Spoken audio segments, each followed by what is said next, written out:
कसबा गणपतीचा इतिहास काय हे आपल्या प्रेक्षकांना जाणून घ्यायची इच्छा आहे. या मुलांचे खांदे सगळे हुळहुळले जातात, लाल होतात. इथेही पिढ्या आहेत की आमचे आजोबा खांदा द्यायचे, आमचे पणजोबा खांदा द्यायचे. आमच्या घरात तुतारी वादन करणाऱ्याची चौथी पिढी आता वादन करते. गणेशोत्सव म्हणलं ना की फक्त मिरवणुकीच्या बाबतीतच चर्चा होते. मिरवणूक ही 5% हो फक्त. जसं सुरुवातीला श्री कसबा गणपतीची मूर्ती पालखीत नाही यायची, ती अजूनही तशीच येते पालखीत.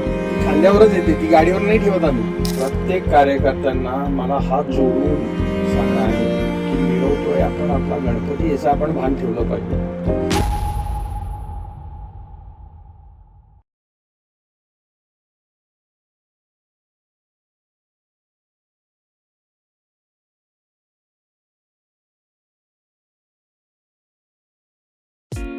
अरे सुचवा ना राव, ना कोणी ज्येष्ठ ना कोणी कनिष्ठ, आता आलाय सर्वांचे डोळे उघडायला कॉमन मॅन. मग या पुढे आणि तुम्हाला काय पाहिजे, तुम्हाला काय वाटतंय ते सुचवा ना राव.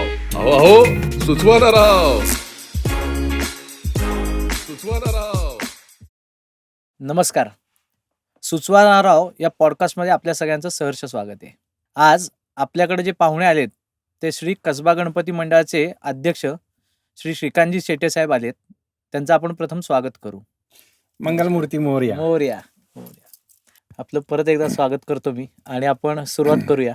सगळ्यात प्रथम मला आवडेल की कसबा गणपतीचा इतिहास काय हे आपल्या प्रेक्षकांना जाणून घ्यायची इच्छा आहे.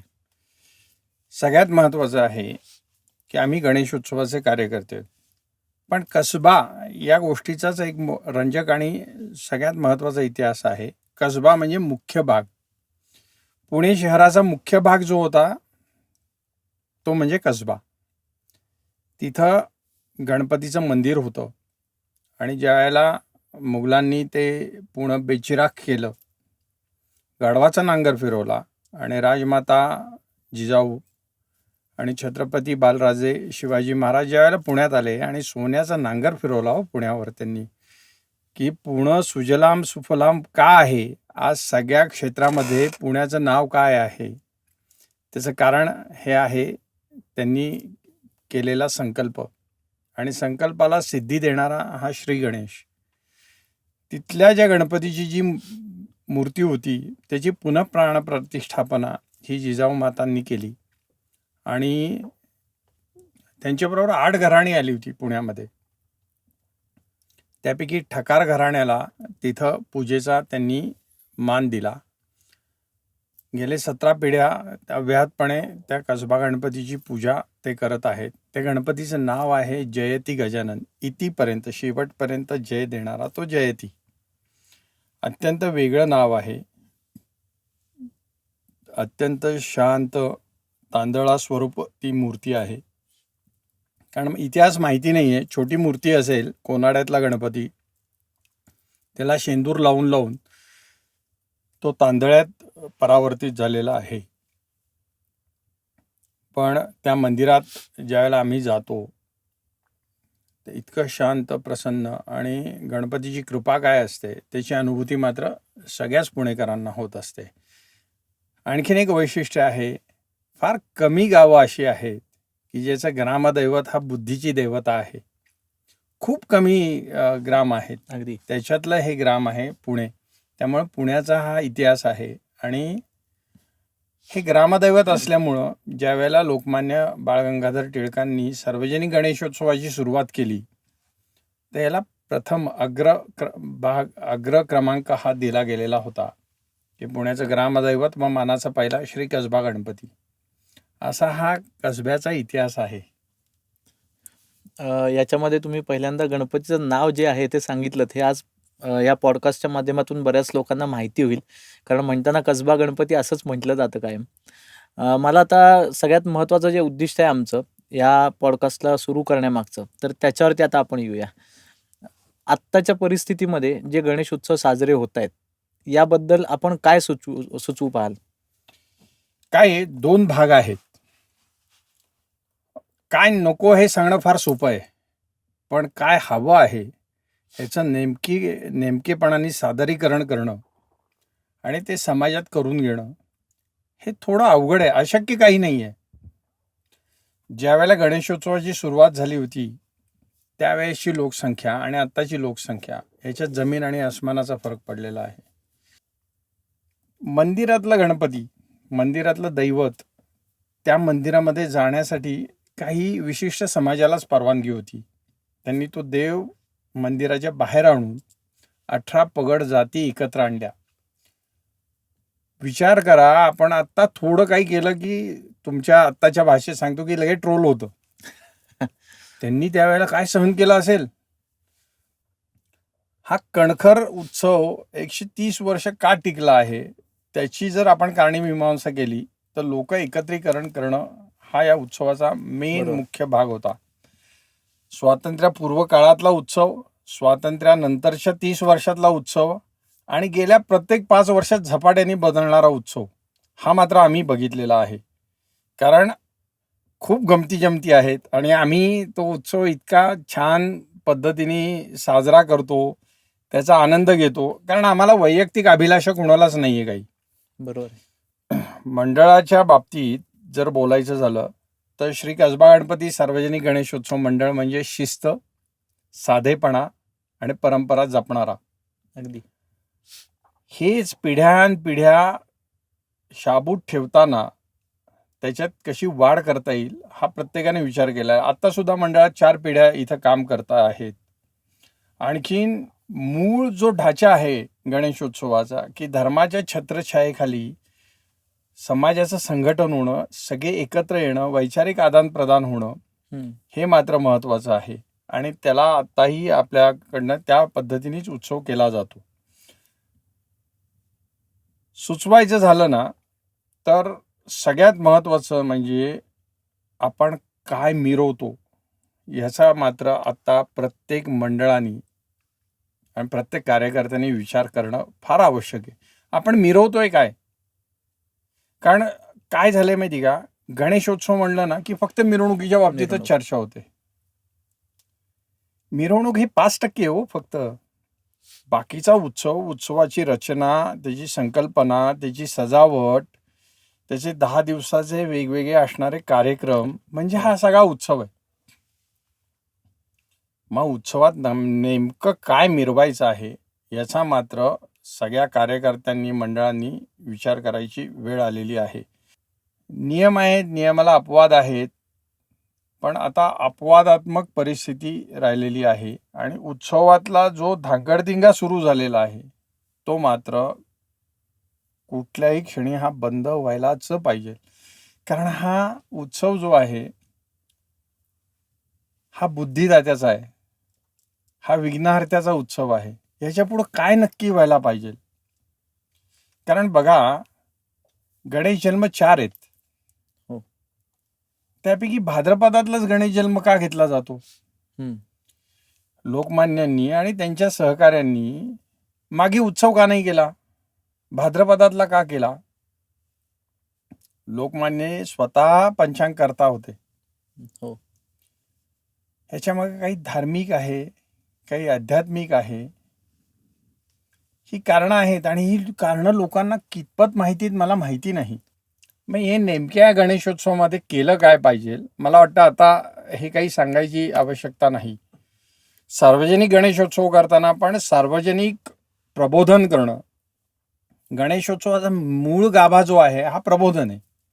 प्रबोधन म्हणजे काय? तर आता साध्या भाषेत काउन्सिलिंग, हम्म. की समाजातल्या वेगवेगळ्या ज्या काही समस्या असतील किंवा शिकवणूक असेल. तुम्हाला आश्चर्य वाटेल धवलजी, ज्या वेळेला कचऱ्याचं वर्गीकरण करा म्हणून आपल्याकडं आलं तर आम्ही गणपतीसमोर कचरा मांडला होता. मांडवामध्ये सॅग्रिगेशन, वर्गीकरण करायचं, हा ओला कचरा बाजूला का करायचा, हा सुका का, कारण हे प्रबोधनाचा विषय बरोबर होता. आहे. बरोबर आहे. तसंच ई वेस्ट आपल्याला माहितीच नाही. ते ई वेस्टचं संकलन कसं करायचं? अदर पुनावालांनी ज्या गाड्या आता रस्त्यावर फिरतात त्या ज्यावेळेला पहिल्यांदा पुण्यात आल्या त्या पालखी बरोबर आमच्या होत्या. हम्म. कारण ते प्रबोधन होतं.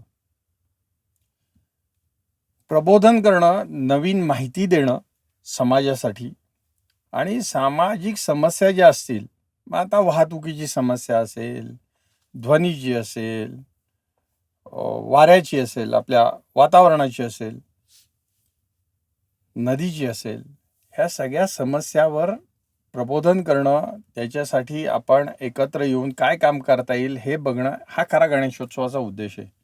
गणेशोत्सवाने काय दिलंय, आज जे मी बोलतोय तो गणेशोत्सवाने दिलेला आहे. मला बोलायचं जमत नव्हतं, काम कितीही सांगा, पण आज मी आत्मविश्वासाने माझ्या मंडळाबद्दल मी पूर्ण माहिती देऊ शकतो. देऊ शकतो. बरोबर आज अनेक नेते, आज केंद्रीय राज्यमंत्री मुरलीधरजी मोहोळ हे गणेशोत्सवाच्या मंडळाचीच देण आहे. हो ते स्वतः जाहीर सांगतात सगळीकडं. अनेक चांगले नेते, सामाजिक कार्यकर्ते हे गणेशोत्सवाच्या चळवळीतनं तयार झालेले आहेत. पण या 10 वर्षातला जो बदललेला गणेशोत्सव आहे, हा मात्र चिंता करायला लावणारा गणेशोत्सव आहे, हे नक्कीच आहे. ह्याच्यामध्ये मला एक प्रश्न असा विचारायचा आहे की गणेशोत्सव मंडळ जी आहेत यांचा समाज घडवण्यामध्ये किती हातभार असतो? काय आहे, तुम्हाला सांगतो, पुण्यात साधारण 4,500 गणेशोत्सव मंडळ आहेत. तुमच्या भागातली की जी काही समस्या असेल, त्या समस्येला पहिले धावून कोण जातं, तर गणेशोत्सव कार्यकर्ता धावून जातो. अगदी बरोबर आहे. ही अफाट ऊर्जा आहे गणेशोत्सवाची. समाजाच्या जडणघडणीमध्ये ह्या मंडळांचं योगदान पूर्वीपासून होतं, ते आता पण आहे, आणि ते अजून कसं वाढता येईल त्याचा मात्र आपण नक्की विचार करायला पाहिजे. बघा, काही गणपती असे आहेत की ते तालमीतले गणपती, गुरुजी तालीम गणपती, ढोके तालीम गणपती, चिंचेचं तालीम गणपती. कारण तालमीमध्ये या पंचक्रोशीतल्या गावातले पैलवान इथं तालीम करायला यायचे, ते सुद्धा गणपती बसवायला लागले. म्हणजे ह्या सगळ्या विविध घटकांचा मिळून जो आहे तो हा गणेशोत्सव आहे. अगदी बरोबर आहे. उत्सव आणि इव्हेंट याच्यामध्ये खूप फरक आहे. जो एकत्रित साजरा केला जातो त्याला उत्सव म्हणतात, आणि जो साजरा करण्यासाठी बाहेरून लोक बोलवायला लागतात त्याला इव्हेंट म्हणतात. इव्हेंट. श्री कसबा गणपतीच्या कृपेने अजून आम्ही उत्सवच करतोय. आम्ही सगळे मिळून करतो आणि खूप मजा करतो. ही मजा करत असताना समाजाचं भान कसं जपता येईल आणि समाजाला संदेश कसा देता येईल याचा सुद्धा प्रयत्न करतो. पारंपरिक गणेशोत्सवात जसं सुरुवातीला श्री कसबा गणपतीची मूर्ती पालखीतनं यायची, ती अजूनही तशीच येते पालखीतनं. ती खांद्यावरच येते, ती गाडीवर नाही ठेवत आम्ही. या मुलांचे खांदे सगळे हुळहुळले जातात, लाल होतात. इथेही पिढ्या आहेत की आमचे आजोबा खांदा द्यायचे, आमचे पणजोबा खांदा द्यायचे. आमच्याकडे तुतारी वादन करणाऱ्याची 4थी पिढी आता वादन करते. बंडोपंत सोलापूरकरांना तर तो विख्यात असा तो एक किस्साच आहे. त्यांना नची केळकरांनी बंदा चांदीचा रुपया दिला होता आणि सांगितलं होतं हयात कसबा गणपती समोर वादन झालं पाहिजे. आता त्यांची 4थी पिढी वादन करते. ह्या पिढ्यानपिढ्या याच्यात काम करणारे लोक आहेत बरोबर. आणि ते सगळे आमच्या कुटुंबाचा भाग आहेत. आता समाजभान या विषयावरनं मी एक तुम्हाला प्रश्न विचारू इच्छितो. कोरोना काळामध्ये सुद्धा पालखीची जी परंपरा आहे ती आपण सांभाळली, त्याबद्दल थोडं सांगा. हो, ते तुम्हाला एक गंमत सांगतो की एवढी वारीची परंपरा होती ती त्यावेळेला खंडित झाली. ही वारी आमच्यासारखी होऊ शकत होती. आम्ही काय केलं, थोडा गनिमी कावा केला. आम्ही एप्रिलमध्ये जाहीर केलं की शासन आणि प्रशासनाचे सगळे नियम पाळत गणेशोत्सव साधेपणाने साजरा करणार.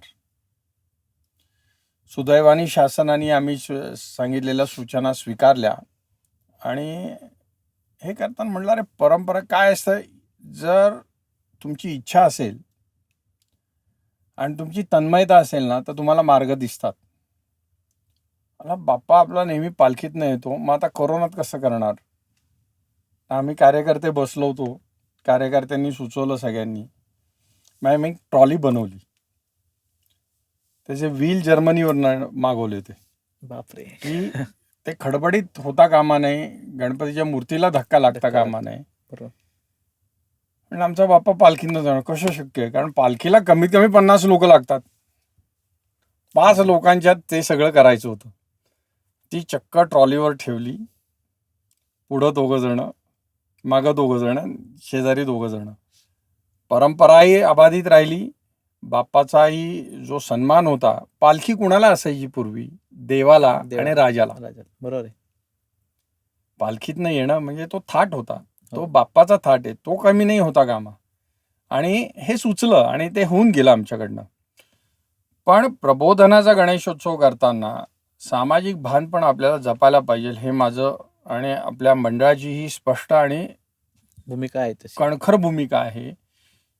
आम्ही लहान होतो, मला वाटतं मी 15-1 वर्षाचा असेल, या गोष्टीला 40-41 वर्ष झाली. आमचे त्यावेळेसचे जे काही पदाधिकारी होते, वरिष्ठ होते, त्यांनी एक निर्णय घेतला की यावर्षीपासून मिरवणुकीमध्ये गुलाल नाही वापरायचा. आम्हाला इतकं ओरडलं, सगळे गुलाल, जेवढा जास्ती गुलाल तेवढा तो भारी कार्यकर्ता, असं होतं ते. गुलाल नाही असं कसं. आज त्याचं महत्त्व कळतं. आज त्यामुळे त्या मिरवणुकीत एक जो देखणेपणा आला, महिलांचा सहभाग वाढला आणि ते प्रदूषण वगैरे हे विषय त्यावेळेला काही नव्हते हो. खरे. पण हा मंडळाने पहिली सुरुवात केली. आज ते जे पुण्यात रुजतं ते जगभरात पिकतं, विकलं जातं, असं म्हणतात. आज पुण्याच्या मिरवणुकीला देखणेपणा येण्याचं काम जे आहे ते श्री कसबा गणपती मंडळाने सुरू केलं.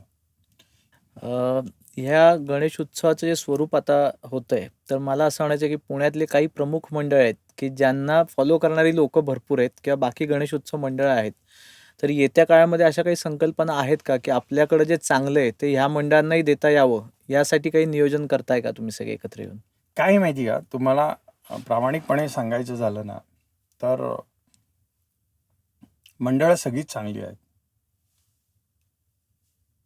पण काय नकोपेक्षा काय हवं हे सांगण्याचं प्रमाण जे आहे ते कमी झाले. कारण आताच्या जमान्यामध्ये तू फार शहाणा आहे रे, तू नको आम्हाला शिकवा, आम्हाला माहिती. आता मला म्हणतात, गुरुजी तुमचं सगळं ऐकतो, 10 दिवस पूजा बिजा सगळं धार्मिक करतो, शेवटच्या विषयावर तुम्ही काही बोलू नका. कारण ती जी झिंग, गणपती म्हणलं ना की नाचणं, आम्हीही नाचतो, पण आमचा नाच असतो मोरयाच्या जयघोषामधला. बरोबर. त्याचा आनंद अवर्णनीय आहे. हो. आपल्याला गरज नाही मुन्नी बदनाम होई गाणं लावून नाचायची. एक मॉब सायकॉसिस म्हणतो आपण, त्या पद्धतीने जे काही झालेलं आहे. हे बघा काय होतंय माहिती का, गणेशोत्सवातल्या ज्या काही नको असणाऱ्या गोष्टी आहेत, या जर बदलायच्या असतील तर त्याच्यासाठी वर्षभर सातत्याने प्रयत्न करून, प्रबोधन करून, त्याला सरकारनी आपल्याला त्या बाबतीत एक प्लॅटफॉर्म उपलब्ध करून देऊन, कारण काय ही आम्ही सगळे एकत्र येतो ह्या 10 दिवसासाठी. मंडळांची वैचारिक देवाणघेवाण होण्याचं प्लॅटफॉर्मच अवेलेबल नाही आहे. हा प्लॅटफॉर्मच नाही आहे कुठं. त्यामुळे मध्ये असं सुरू झालं होतं, हे मानाचे, मग आम्ही साधे का? मग आम्ही जायला लागलो सगळ्यांशी की मानाचा हा गणपती आहे, क्रमांक हा व्यवस्थेचा भाग आहे, प्रत्येक गणपती हा मानाचा आहे. आणि ज्यावेळेला वैचारिक आदान प्रदान झाल्यानंतर हे सगळे जे काही किंतु परंतु होतो हे निघून गेले. पण प्रत्येक कार्यकर्त्यांना मला हात जोडून सांगणं आहे की मिरवतोय आपण आपला गणपती, याचं आपण भान ठेवलं पाहिजे. आता काय झालंय, जो कार्यकर्ता आहे ना तो बिचारा 10 दिवस छपला सुद्धा घालत नाही हो. घालत नाही. अगदी बरोबर आहे. दिवस रात्र तो हे करतो. आणि मिरवणुकीमध्ये मात्र नाचायला येणारे बाहेरची लोक असतात, हे मात्र मी 100% सांगू शकतो. हो. त्यांना प्रतिबंध कसा केला पाहिजे, त्यांना कशा पद्धतीने आपण आपल्या मिरवणुकीचे देखणेपणा वाढवला पाहिजे, ह्याच्याकडे आपण लक्ष. की मिरवणूक किती तास चालली याला महत्त्व नाही आहे, ती कशी चालली त्याला महत्त्व आहे. कारण आता फक्त लक्ष्मी रोड, केळकर रस्ता, हे जे काही मुख्य रस्ते आहेत, ही मिरवणूक न होता आता सोसायट्यातनं गणपती बसायला लागलेला आहे. की जो मंडळांचा होता तो आता सोसायट्यांचा गणपती झालेला आहे. तिथनंही जे विसर्जन होतं त्यावेळेला जे चालू असतं ना ते बघवत नाही. याच्यावर मात्र ह्या एक मोठा सामाजिक प्रश्न तयार झालेला आहे. त्याच्यासाठी वर्षभरानीच प्रबोधन करणं हे मात्र गरजेचं राहणार आहे. त्या बाबतीत आपण बघतो ज्यावेळी उत्सव चालू होतो त्यावेळी एक लहर वेगळीच असते किंवा एक ऊर्जा, सामुदायिक ऊर्जा म्हणू आपण त्याला. तर ही सामुदायिक ऊर्जेचं महत्त्व जर प्रत्येक मंडळाने लोकांपर्यंत पोचवलं तर त्याचा परिणाम काय होईल? काय माहिती का, हे बघा, आज मनुष्य जो जगतो आहे तो सकाळी उठल्यापासून रात्री झोपोसपर्यंत त्याच्या विवंचनेमध्ये, त्याच्या टार्गेटमध्ये, त्याच्या अचीवमेंटमध्ये तो जगत असतो. आम्ही वाड्यात लहानाची मोठी झालेलो आहोत. मी माझ्या घरी कधी जेवलेलं मला आठवत नाही. मी वाड्यात कुणाकडेही जाऊन जेवायचो. आमच्या घराला कधी कुलपं लागलेलीच नसायची. काडी लावून शेजारी काळुसकर वहिनींना सांगायचं आहे आम्ही जाऊन येतो. म्हणजे अशा जमान्यात आम्ही वाढलेली आहोत. त्यामुळे सामुदायिकता काय आहे आम्हाला माहिती आहे. सामुदायिकता ही गणेशोत्सवात शिल्लक आहे.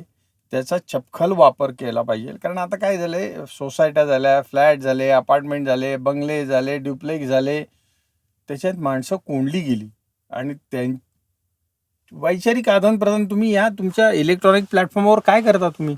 Feeling sad, feeling happy, feeling alone.